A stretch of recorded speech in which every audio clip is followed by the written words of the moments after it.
Welcome to the Brain Warriors Way podcast. I'm Dr. Daniel Amen. And I'm Tana Amen. Here we teach you how to win the fight for your brain to defeat anxiety, depression, memory loss, ADHD, and addictions. The Brain Warriors Way podcast is brought to you by Amen Clinics, where we've transformed lives for 3 decades using brain SPECT imaging to better target treatment and natural ways to heal the brain. For more information, visit amenclinics.com. The Brain Warriors Way podcast is also brought to you by BrainMD, where we produce the highest quality nutraceutical products to support the health of your brain and body. For more information, visit brainmdhealth.com. Welcome to the Brain Warriors Way podcast. And stay tuned for a special code for a discount to Amen Clinics for a full evaluation, as well as any of our supplements at brainmdhealth.com. Welcome back. So we are going to pick up where we left off on our last podcast. You said something really interesting about men facing their mortality in their 40s, but I wanted to touch on that again because you actually, when you said it, it sort of struck a chord with me. And in fact, it reminded me of something someone just wrote to me on Facebook. She was asking me how I dealt with my cancer treatments because she was just diagnosed with cancer, and she wanted to know what I did to deal with it so well. And I haven't answered her yet because the truth is she wanted to know how I dealt with it, and the truth is I didn't deal with it well. I didn't deal with it well at all. I was only 23 years old, and I didn't even have a terminal cancer. But because of, I think, all the chaos I had sort of grown up in, and I didn't have really that solid foundation, I didn't deal with it well. So when I heard it had metastasized and everything I had planned in my life sort of came to a screeching halt, and rather than one surgery and one radiation treatment, which is what it was supposed to be, diseases don't read textbooks, apparently. It didn't turn out that way.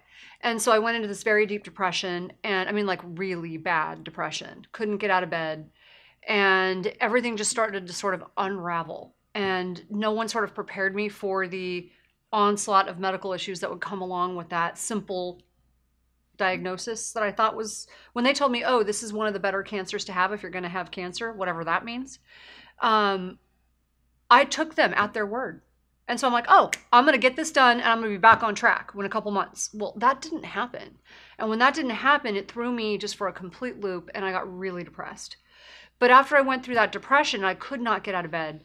Well, and part of the reason you got depressed is they didn't replace your thyroid. But they didn't tell me that. Right. So, but there was a physical component. For medical care. So, but we always talk about the 4 circles. So for me, there was a physical, that was the biological component. There was clearly a psychological component. There was very much a social component. And there was very, very much a spiritual component. So all of that really sort of like just crashed and just came, broken, shattered, and I was down. Just down for the count. So my mom drugged me out of bed one day, and we were walking through town, and she was doing some shopping, and there was some store, a little tiny bookstore, was having a sidewalk sale and on books. And there was some crazy, I was so desperate to feel better, and it was one of the few days I had gotten out of bed. And there was this book about depression. And I don't know why I picked it up, but it was when, I don't know how old Prozac was at the time. It was fairly like people were just starting to really talk about it. Anyways, it mentioned Prozac. And so I ran to the doctor and I'm like, you've got to do something. People are like raving about this drug, I guess, to make them feel better. I can't take this anymore. If I were suicidal, I would have killed myself by now, but I can't do that. So I just keep praying that I will die. And so never asked me any questions about my health, never did anything. Just put me on Prozac. He's like, okay, and wrote me a prescription for Prozac. And it was the worst thing they could have ever done. So I felt better within like just a very short time. I felt better, but I didn't feel anything. I just felt numb. And so it was a weird feeling. I can't sort of explain it. Yeah, I didn't want to die anymore, but I also didn't feel much of anything. I don't know if that makes sense. When you became a little bit more impulsive. I was very impulsive. So, and I had never been impulsive. I was very anxious. I was a very anxious person. So like never like. I've seen it disinhibit people. Yeah, so for about 6 to 8 months, I found myself like just sort of doing things that I wouldn't normally do, saying things I wouldn't normally say. Like even just being mean to someone. And I was like, that's not me. I wouldn't normally do that. Like I'm not, just like sort of just icky. It just wasn't me. I could tell that I was doing it, but I didn't know what to do about it. And I remember going to the doctor and saying, this isn't right. Like, I need to probably go off of this. I need to do something to feel better, but I can't do this. And they're like, oh, it's because you're not taking enough. So they doubled the dose. And so I did that for about another month. And then I'm like, okay, I can't do this anymore. So I took myself off of it. All of this to say, back to our last podcast when you were talking about men facing their mortality, what really happened was a big part of what happened during that whole process when you're 23, I thought I had life by the tail. Everything was going my way. I was in college. I was getting straight A's. I wanted to go to medical school. And then I get this diagnosis of thyroid cancer, which isn't supposed to be that bad, right? So I was trying to go to the Air Force because I thought I could get medical school paid for. And they're like, yeah, no, we can't take you. And that was devastating. And then it was just like one thing after another just sort of got shot down. And I realized, I'm like, this cancer keeps coming back. That was sort of me facing my mortality. It occurred to me that like, it's cancer. Like, it actually is cancer. Because at first when they told me, I was like, it's not really that big of a deal. And you tell the story often when you tell your story that you had been attacked when you were 15. Right. And you learned to fight. And now the attacker was inside. But this was so much worse. It was so much worse. And you learned. A street fight lasts for a couple minutes, and yes, the effects last a long time, but you can learn to fight if you want to. This took me a lot to learn how to fight back. Well, it's one of the reasons you're a brain warrior. Right. Now, how do we help people face their mortality?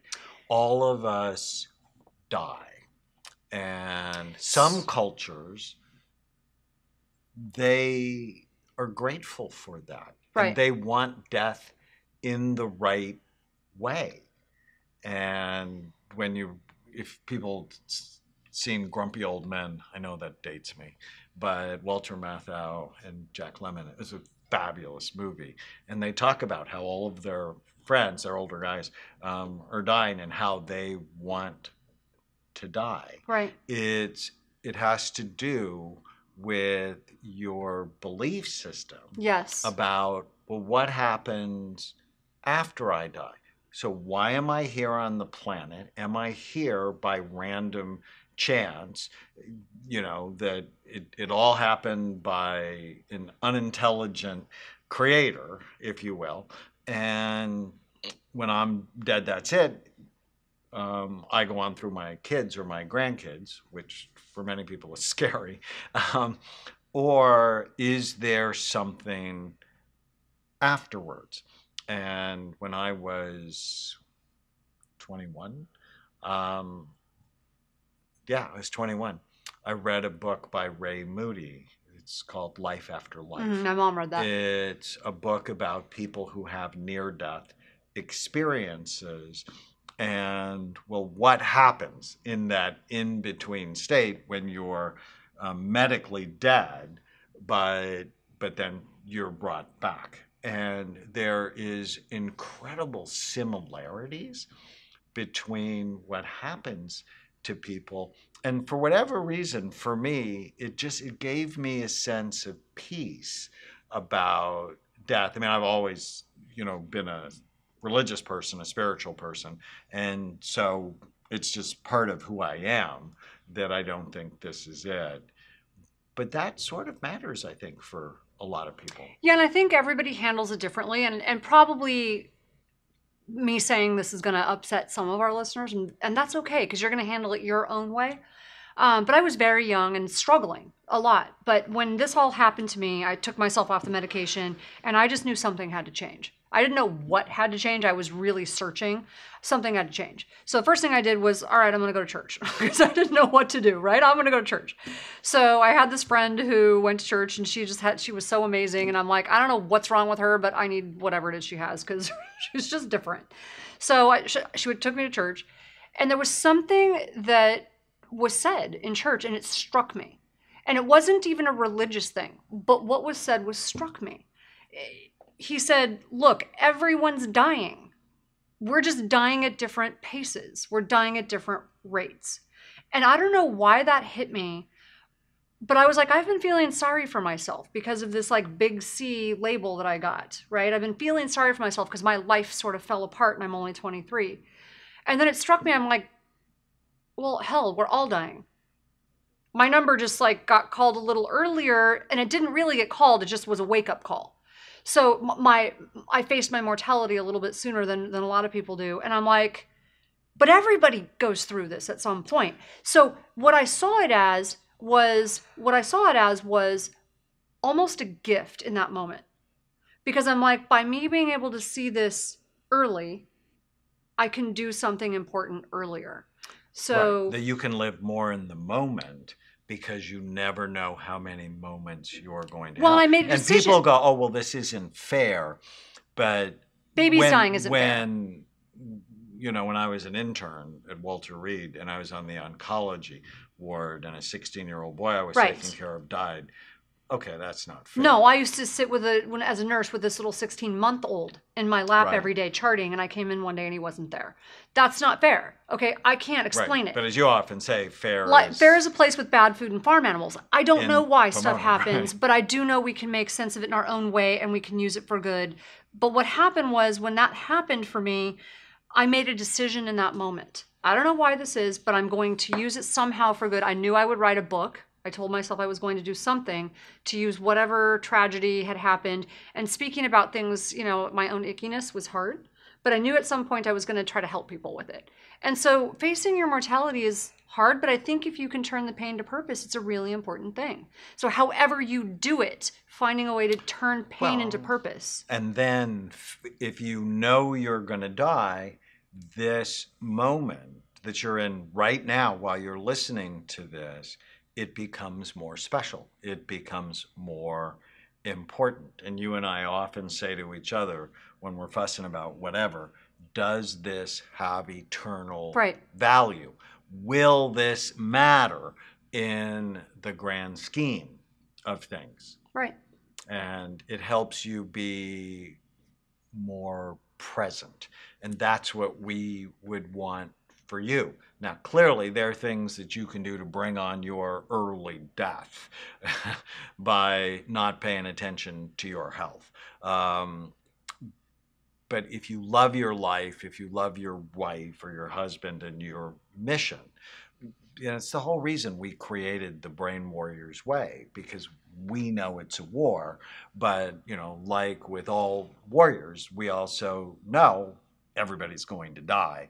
And so what's my life going to be between now and them? And I living in a way that is purposeful. Yeah, and we'll leave you with this story. What really sort of might bring this home is, you've often told the story in a different context, but when I was working on the ICU unit and the one surgeon who smoked came in and I was eating my healthy lunch I had packed, and he's like, all that healthy eating is only going to add, an extra few years to your life. And he was overweight and he smoked, and I'm like, I'm sorry, have you looked around the unit lately? We've got people on dialysis, we've got people on ventilators, we've got people, we've got these horrible illnesses, we've got people in comas that we are keeping alive with these artificial methods. I'm like, the number of years that I live is not the point. The quality of the time that I have left and what I do with it, that is the point. Right, so it's not lifespan, it's health span. Yes. Stay with us.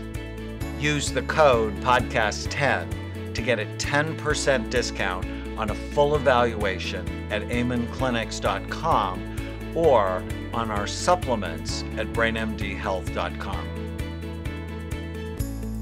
Thank you for listening to the Brain Warriors Way podcast.